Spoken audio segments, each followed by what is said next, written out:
Assalamualaikum warahmatullahi wabarakatuh. Selamat datang di studio kami, Islamic Science Research Institute. Pak video kali ini saya akan mengupas tentang isu yang belakangan ini timbul, tentang usulan eh, perlunya Lab for Independent untuk kasus hukumnya trio RRT. Nah, judul video saya kali ini adalah negara harus menyediakan lab for independent dalam kasus hukum RRT. Ya, saya hadir sebagai ahli kasus hukum trio RRT pada gelar perkara khusus atau GPK ya, saya singkatnya, di Ditreskrimum tanggal 15 Desember 2025 lalu. Pada sesi yang diberikan untuk memberikan komentar sebagai ahli, di antaranya saya tegas mengatakan bahwa trio RRT adalah aset bangsa yang seharusnya dipelihara, diberi fasilitas, dan diberi kesempatan untuk mengembangbiakan keahliannya agar lebih banyak lagi generasi muda Indonesia dapat mewarisi keahlian mereka. Ahli seperti trio RRT ini sangat jarang.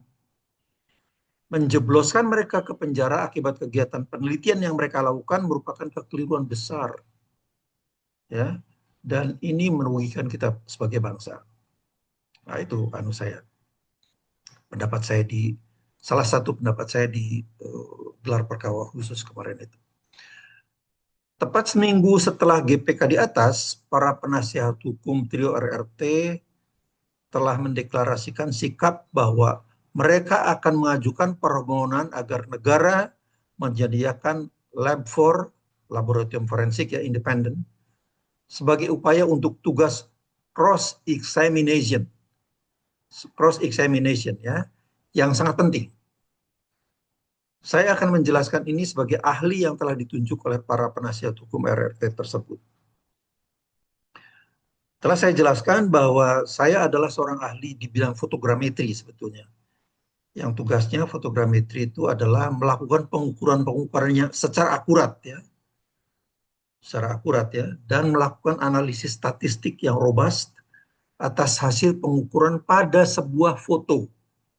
Jadi di atas sebuah foto. Jadi detail-detail di foto itu kita bisa ukur. Atau dokumen. Jadi foto itu bisa saja berupa dokumen gitu ya. Baik secara analog maupun secara digital.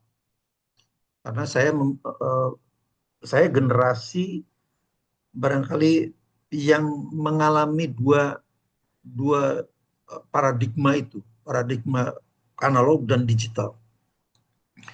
Namun perlu ditambahkan bahwa para fotogrametris seperti saya ini sebetulnya selalu dibekali dengan sebuah keahlian tambahan.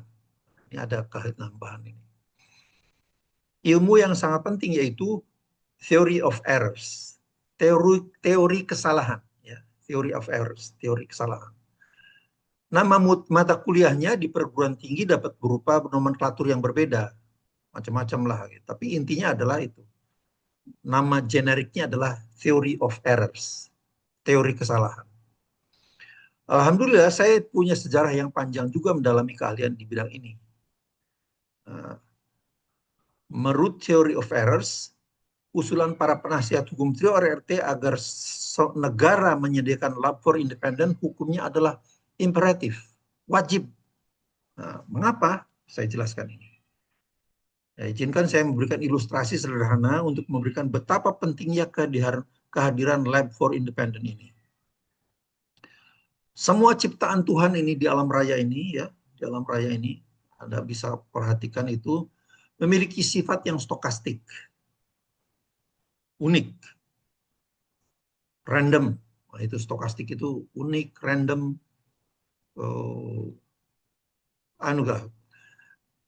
apa tuh intinya luar biasa lah itu ciptaan Tuhan itu.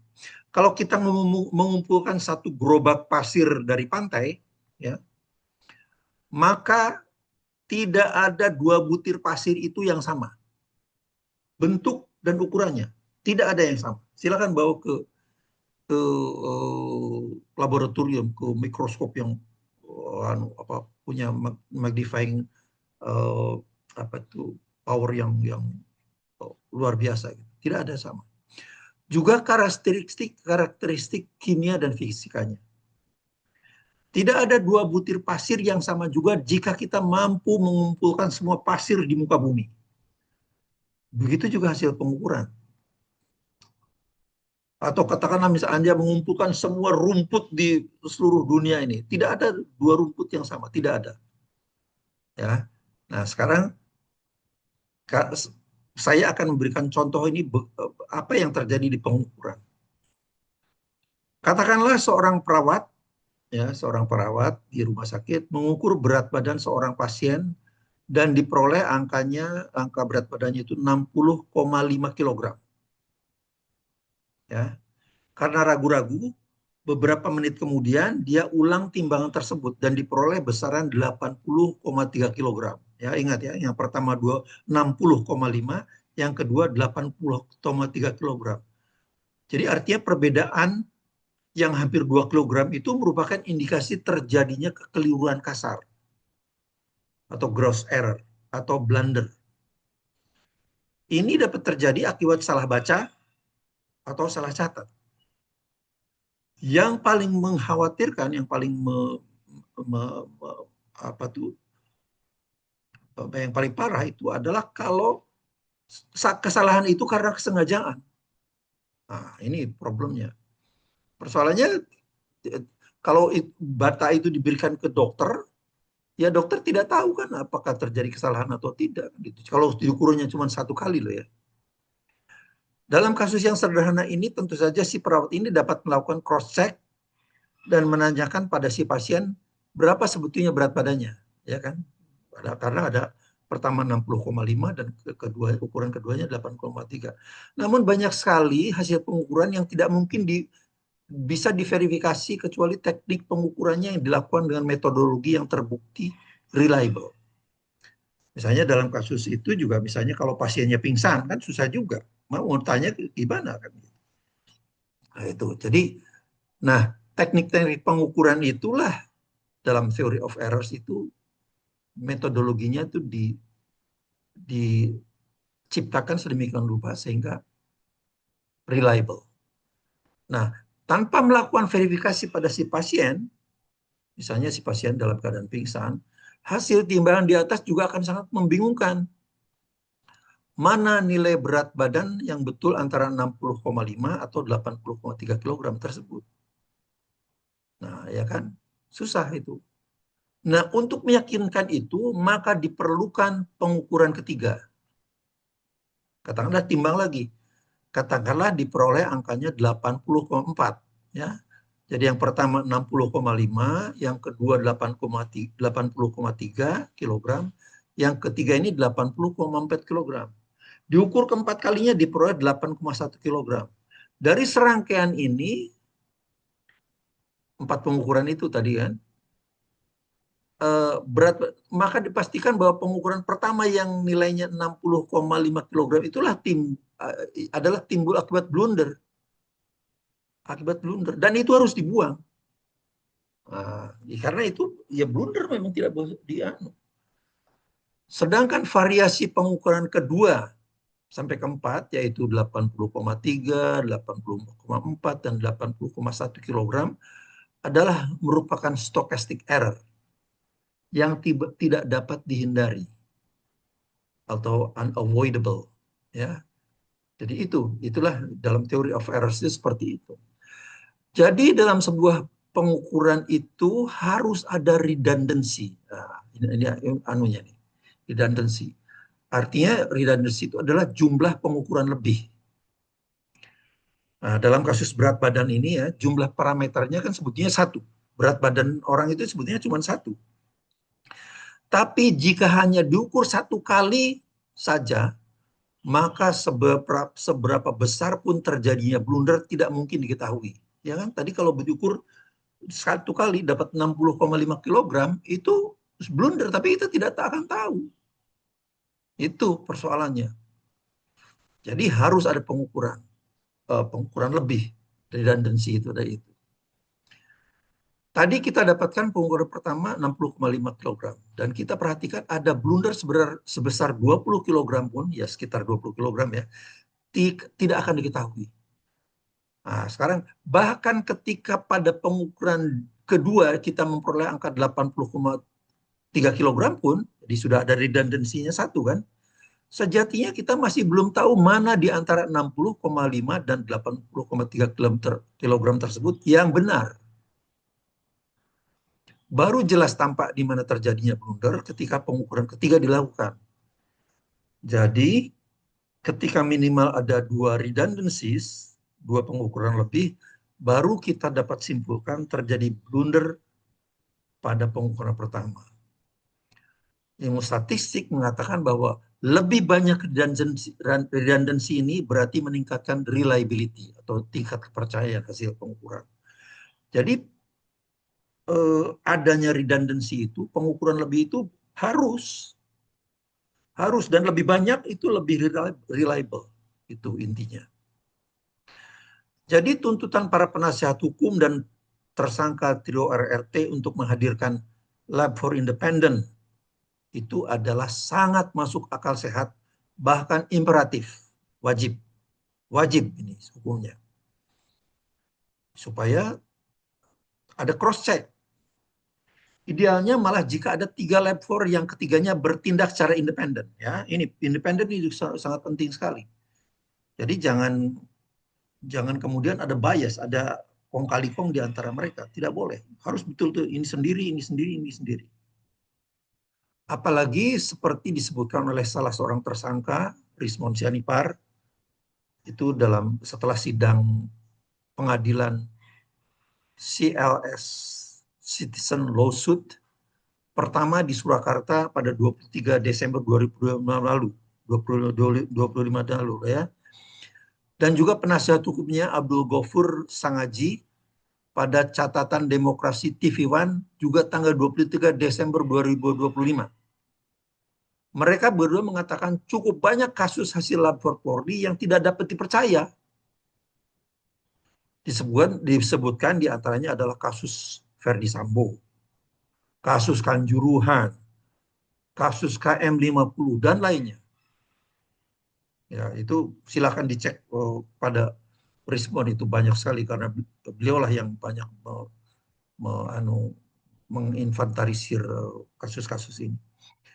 Dengan tegas kedua orang ini, mereka ini mengatakan tidak percaya pada hasil lab for Polri.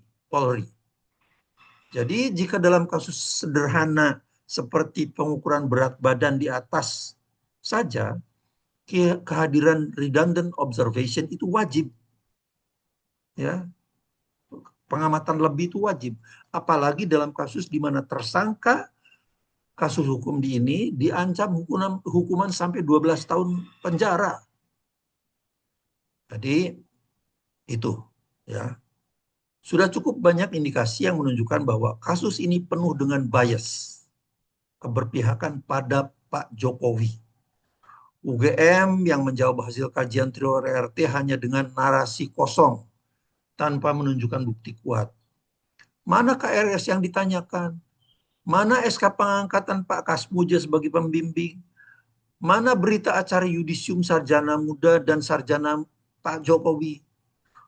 Mana dokumen tentang KKN-nya dan lain-lainnya yang ditanyakan oleh trio RRT itu.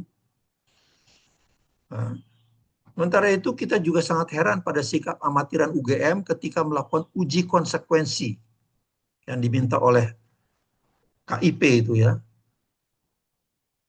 Ternyata yang dilakukan uji konsekuensinya hanya di lingkungan internal UGM saja. Kalau ada ahli hukum, UGM. Ini adalah upaya amatiran ya, menyiasati permintaan Komisi Informasi Publik sebagai syarat untuk menutupi informasi yang seharusnya terbuka untuk publik ya. Jadi bahkan sampai uji konsekuensi pun ya berusaha dimanipulasi gitu. Apa tidak secara terbuka gitu. Nah, sementara itu kita juga sebagai rakyat juga merasa aneh bahwa setelah pemeriksaan lab for polisi mengklaim ijazah Pak Jokowi identik dengan teman-teman kuliahnya. Tapi klaim ini tidak ditunjukkan dengan transparan. Bagaimana detail pengukurannya dilakukan, apa saja yang diukur dan dibandingkan, ijazah siapa sebagai pembanding yang dimaksud, dan apakah betul itu alumni Fakultas Kehutanan UGM yang memang asli dan sebagainya.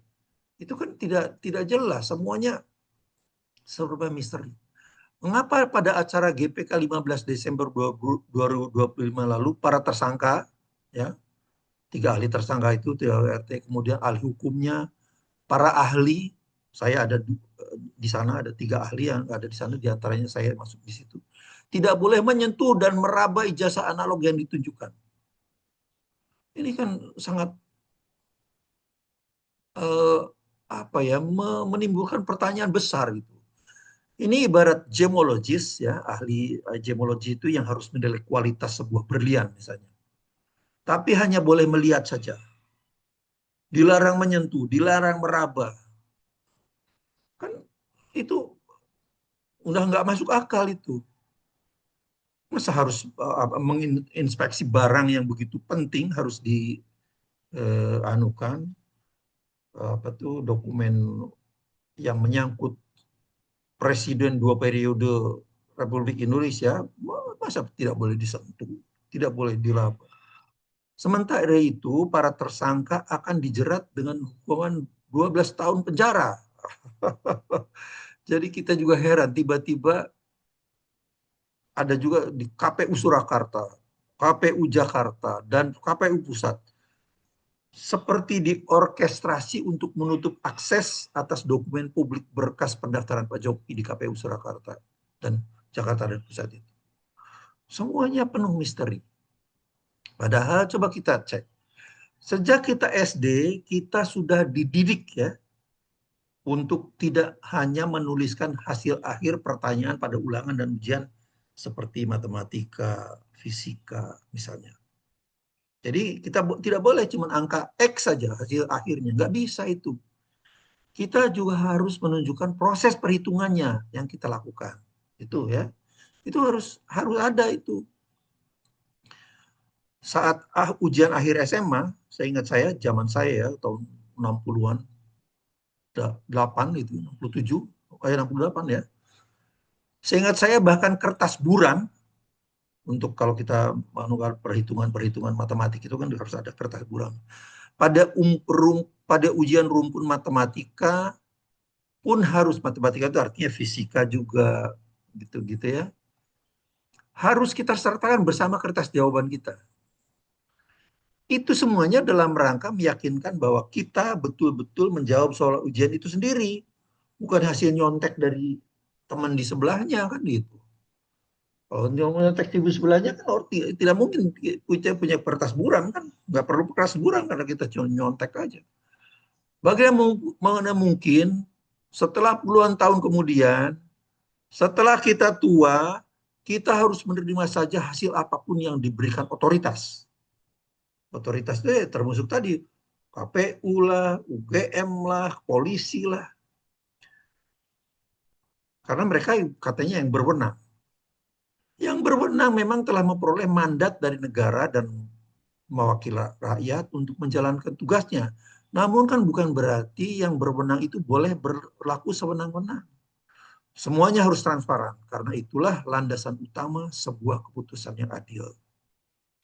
Jadi, kehadiran Lab 4 Independent adalah wajib. Yang ideal adalah jika ada 3 Lab 4 Independent, seperti contoh yang saya berikan pada hasil pengukuran berat badan di atas tadi. Dan mereka harus melakukan proses pengujiannya secara transparan. Ketiga-tiganya itu harus transparan. Apa yang diukur, bagaimana mengukurnya, alatnya apa, proses. Itu harus di semuanya diungkapkan. Bukan hanya menampilkan hasil akhir. Ya, dalam ujian di sejak SD pun kita sudah dididik untuk tidak seperti itu. Nah, kemudian biarkan seluruh rakyat menilai seluruh prosesnya dengan akal sehatnya. Intinya semuanya harus diciptakan, semuanya harus menciptakan proses peradilan yang transparan dan adil. Demikian, semoga bermanfaat pandangan saya. Assalamualaikum warahmatullahi wabarakatuh.